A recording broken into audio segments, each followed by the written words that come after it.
Why did ancient Egyptians call their gods the kings of Upper and Lower Egypt on the Turin Papyrus, which is a list of their kings including the pre-dynastic kings? Why would they list their gods in a list of their kings?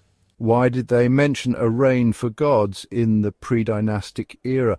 Were the ancient Egyptians of the dynastic era confused about the roles and abilities of the pre-dynastic kings? How much did the ancient Egyptians of the dynastic era, or Edis as coined in the book The Pre-dynastic Kings and the Pyramids of Egypt by Muhammad Hassan al-Ghuri, know about the pre-dynastic kings?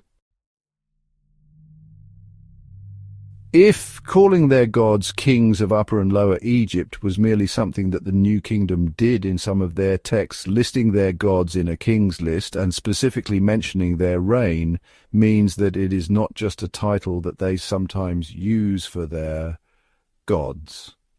It is more than that. The ancient Egyptians of the dynastic era, or Edis, did not know much about the pre-dynastic kings and the ancient Egyptians of the pre-dynastic era, or AEPEs in general. What they knew was the names of some of the pre-dynastic kings, but without much detail about the specific achievements of each.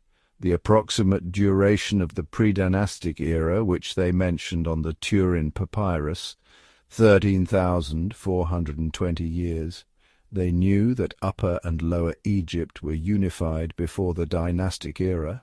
They knew that the pre-dynastic kings had some powers or cognitive abilities that the ancient Egyptians of the dynastic era did not have and could not understand. This was the basis for the development of ancient Egyptian mythology in the dynastic era. Let's have a look again at what the Gods era, also known as the Mythic Age or the Divine Age, is. It is a term used to describe the time in ancient Egyptian mythology when the gods and goddesses were believed to have ruled over the world and interacted directly with humans. This era is part of the religious and mythological beliefs of ancient Egypt. In Egyptian mythology, the gods' era includes the mythic time before the establishment of the first human rulers and dynasties. It encompasses the mythical events and stories surrounding the creation of the world, the emergence of the gods and goddesses, and their interactions with humans and each other. This implies that the ancient Egyptians of the dynastic era were confused about the powers and cognitive abilities of the pre-dynastic kings. They did not know much about them. They did not have